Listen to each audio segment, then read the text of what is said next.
Welcome, everybody. I'm Mark Peter Davis, managing partner of Interplay. I'm on a mission to help entrepreneurs advance society. This podcast is part of that effort. Today, we've got a normal partner meeting. Fong does a deep dive into the concept of minimum viable product. Whether you're a first-time entrepreneur or a serial entrepreneur, I think it's worth a good revisit. This is one of the best ways to save your time and not waste a lot of effort on a bad idea. And Chris and I do a policy debate around bank runs and get an update on what's going on in the market with that. And before we dive in, just want to give you a quick heads up. On this Wednesday, May 3rd, we are hosting Is This a Thing? That's an activity we do at Interplay where entrepreneurs with really early stage ideas, concepts, come on. They share them with a group of VCs. It's the Interplay partnership. And the hope is to really spitball early on and save people time if the idea is not really legit. Poke holes, find opportunities for more research, or validate. If it's the right idea, start a real conversation. So if you're into that, check it out at interplay.vc/isthisafthing. And without any further ado, let's dive in. Hello, Fong. What do you got for us this week? Well, this week I have a really exciting topic. So last week we talked about how to validate your business idea before you sink a bunch of resources into building a product.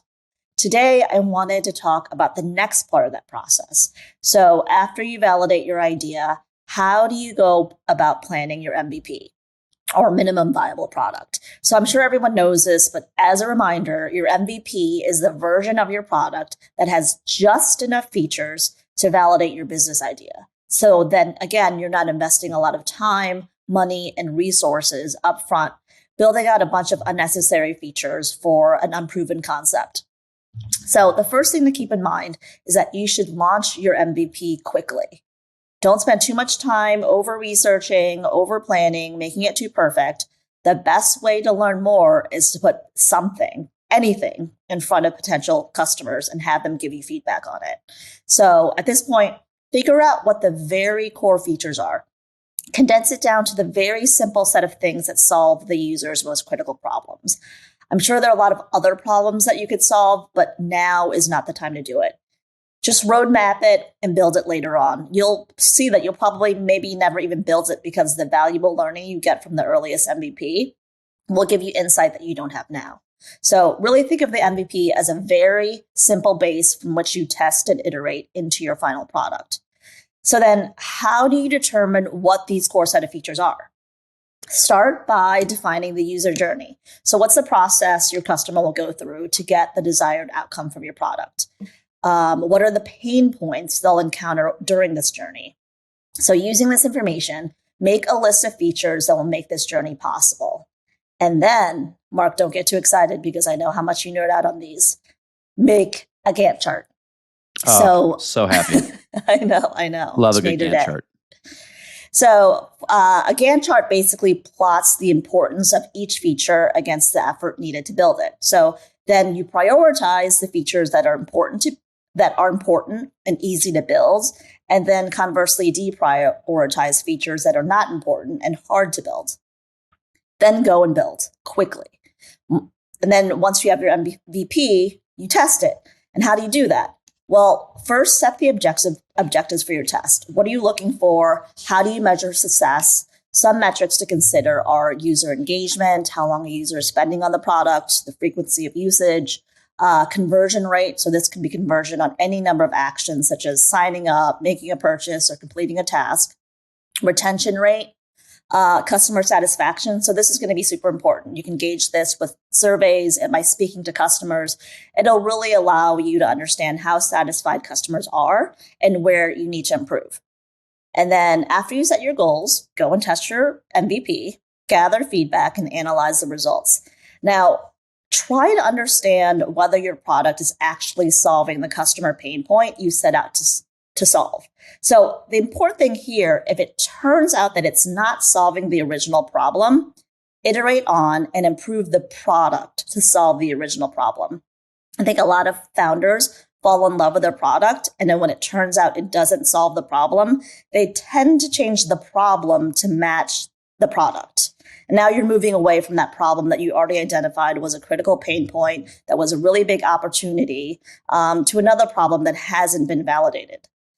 So remember, iterate on your product to make it better solve your customer problem, then test it again, gather feedback, and iterate, and then do it again and again and again until you have a product that you feel confident about, and then you launch that to a wider audience. And that's generally the process that we use. This is so much easier said than done. This is one of the hardest things in starting a company. Hey, make a smaller product. That sounds so easy. I do less work. Great. The reality is people fall in love with a solution they're building. And the idea of gutting the product is what it feels like, of doing less, doing the bare bones, the absolute minimum to solve the problem and really confirm customer demand feels counterintuitive.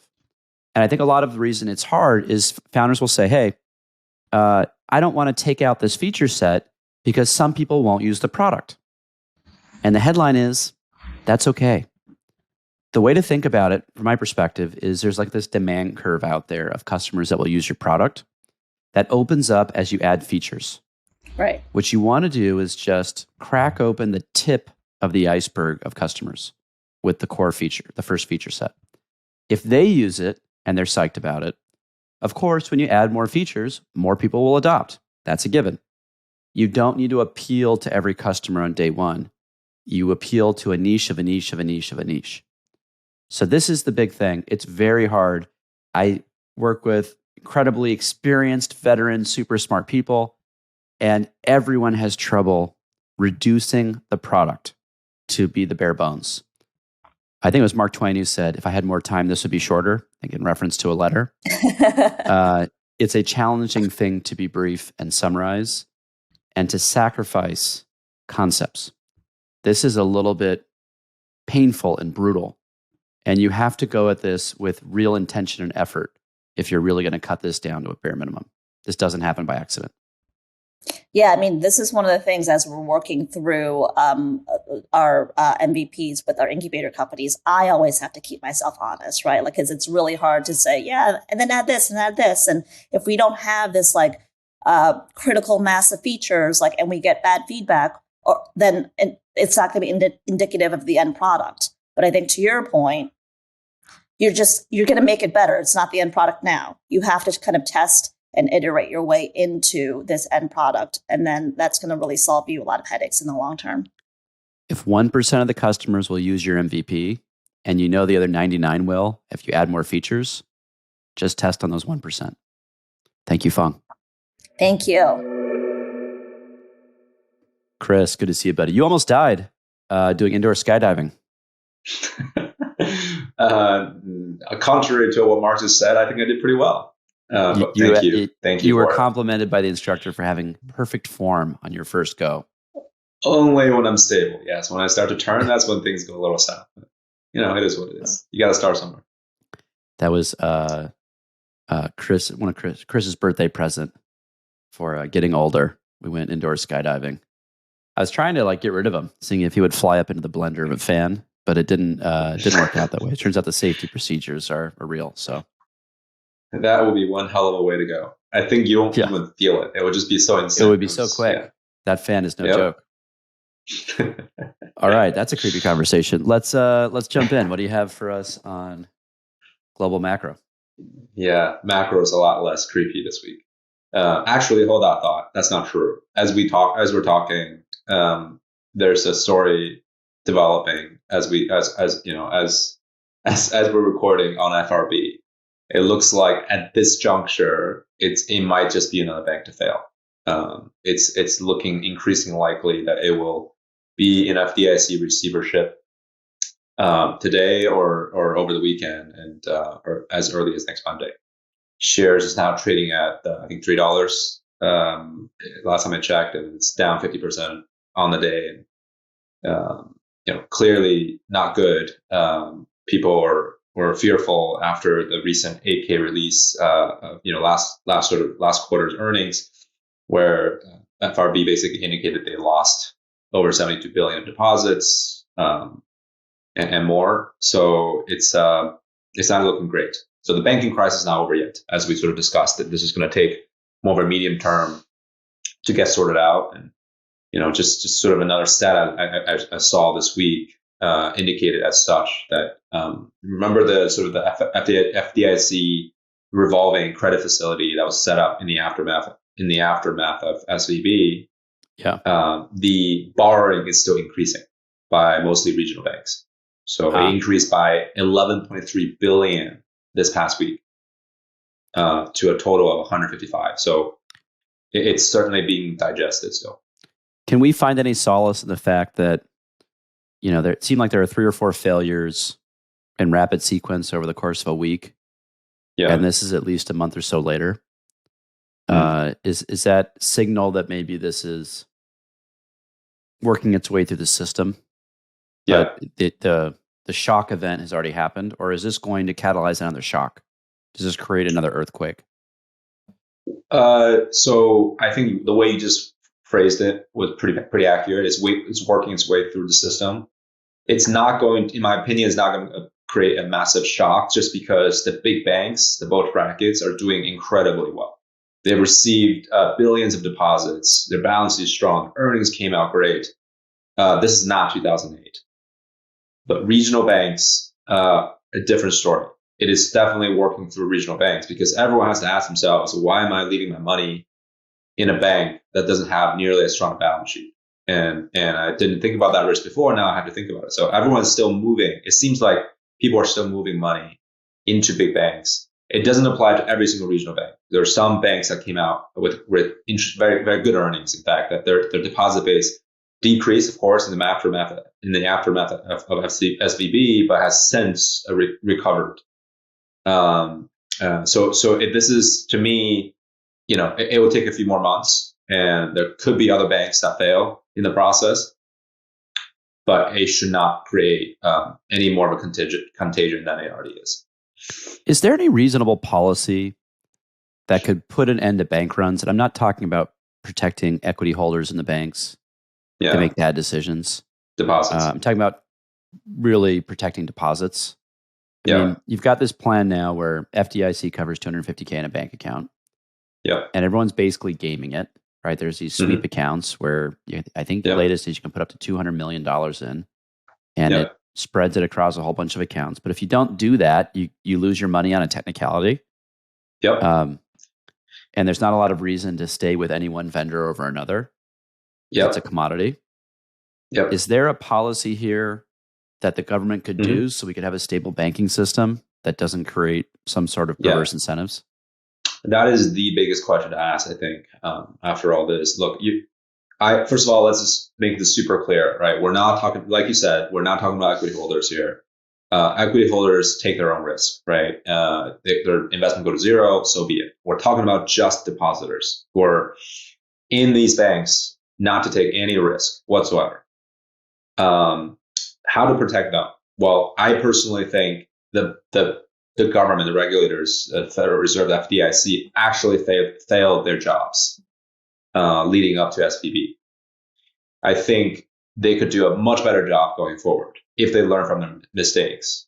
And as opposed to using these sort of predefined ratios to judge liquidity profile and deposit strength and liability versus assets, they need to actually go deeper and just have a more common sense check on the mark-to-market value of the asset side of these banks, right? They need to actually go into the MBS, the mortgage-backed securities, the treasuries that are not being mark-to-market, and think that, hey, if anything were to happen, let's say a 20%, some sensitivity analysis, right? 20-30% withdrawal in the deposit base overnight, can the bank actually, without help from the FDIC, Federal Reserve, and other banks or consortium and private equity, can the bank by itself survive the so-called bank run? I think that wasn't done in a proper way because mostly due to the fact that these these securities, they're supposed to be mark-to-market, were not treated as mark-to-market securities. So there's definitely more the regulators can do, to put it simply, to protect depositors. And what's the argument against?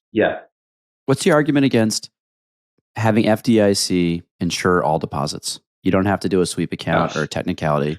No, I'm asking the question, not the equity holders, but if you knew as a depositor that, hey, the bank can be mismanaged and my deposit's not going away, it does remove the bank run, right? You don't, when you get some email from somebody that, hey, the bank's in trouble, you don't move your deposits, which creates this psychological concept that's self-fulfilling that kills the bank.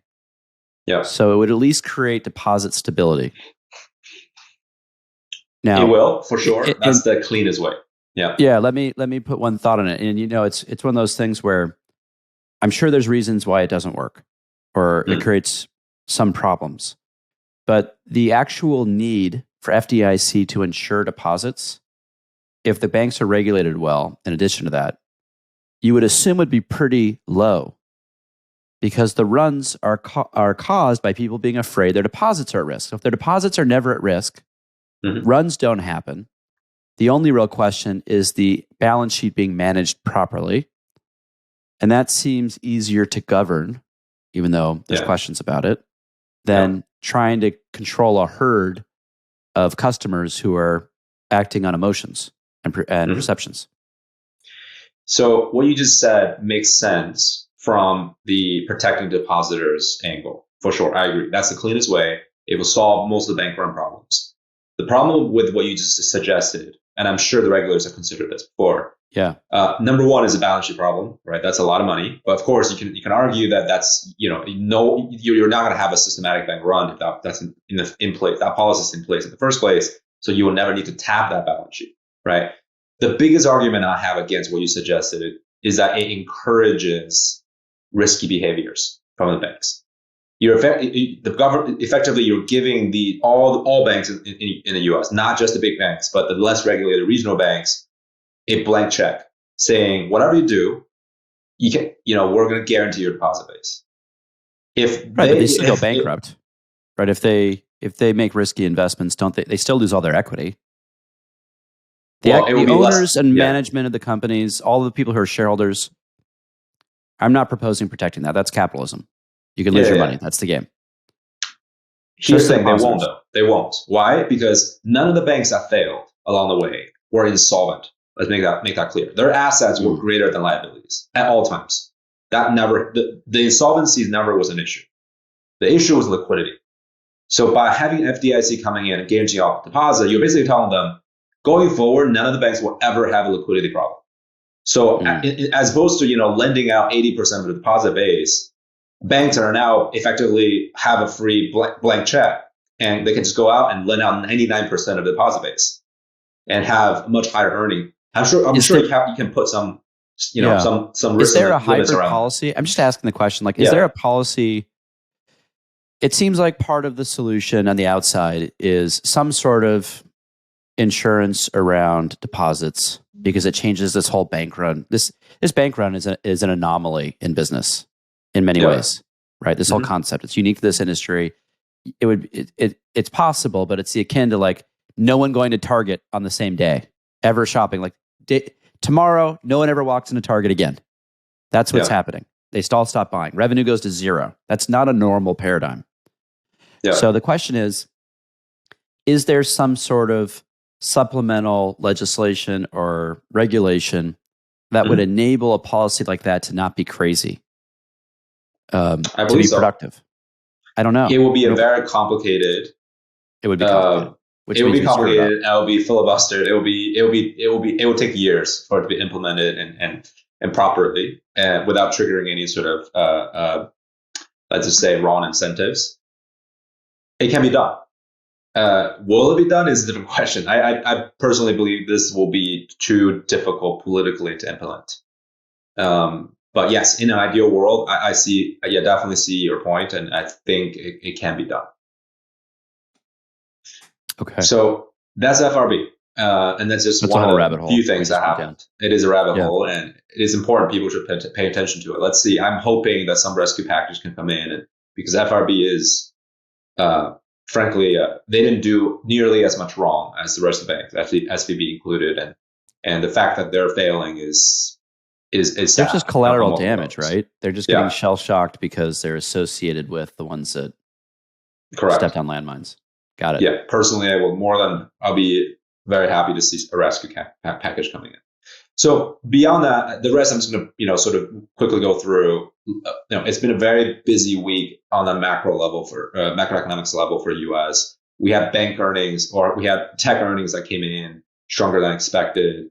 The theme there is that pretty much everything was rosy, but different pockets are doing, sort of differently. So, for instance, generally, ads is going strong, international business is going strong, but cloud seems like it's slowing down a little bit for some of these top tech companies. But overall, top line and bottom line are very, very strong for the tech industry. So you're seeing outperformance in that sector, as we sort of talked about over a month ago. You did call this, to be fair. Yes. You did call this. Yes, so. I did. I even name a few names, Microsoft included, and look what's happening there. But although the story there is a bit more idiosyncratic. So we do have FOMC next week. So just to make sure everyone's aware of that, FOMC, where the Fed is going to decide on what to do with interest rate markets. It is 100% priced in at this point that there's going to be another 25 basis point hike, bringing us to 5 to 5.25% range in overnight rates. This is on the back of, the PCE inflation data, which is, again, Fed's most preferred gauge of inflation, that came in at around 4.6%, 0.3% month on month, which is still ahead of or higher than the 2% target that the Fed is aiming for. Inflation coming down, we're at about 1/3 of the peak, but is not near 2%. So I think the Fed is going to stay on course. I'm hoping they will slow down even more so going into the next FOMC meeting, not this coming up one next week, but there's a chance that they can hike another 25 basis point, bringing us to basically 5.5, the highest we've seen since the 2008 crisis. So I think that's probably going to be what's moving markets going into next week, and most of the attention is going to be on that. But overall, the economy is doing okay. GDP came in also this week, is weaker than Q4, but a lot of that, you have to really dig in. Consumers are really strong. People are still spending money. It's most of it is basically businesses pulling back on spending, so which is very reasonable after a very busy Q4 recovery from COVID. So yeah, that's where we are. The country is going strong, and tech is leading the sort of the pack here. Thank you, Chris. Thank you, Mark. Talk to you next week. And a reminder for everybody, Chris is an SEC registered RIA, so nothing he said should be misconstrued as investment advice. A lot discussed today. There's always ongoings with market dynamics and policy. If anything sticks to the bones, I hope it's the minimum viable product discussion. That is just one of those things that is so core to being a time-efficient entrepreneur. And at the end of the day, even though it might not always feel like it, the number one resource constraint in your life is time. Quick heads up. Next week, we're going to do a deep dive on some new learnings about China. My partner, Chris, was born and raised in China, came over at 17, and just went back to visit family after having been gone for 4 years. He came back with his eyes popping. A lot has changed. He's going to take us through that. Stand by, and that'll be a little bit of a special episode. We'll catch you next week.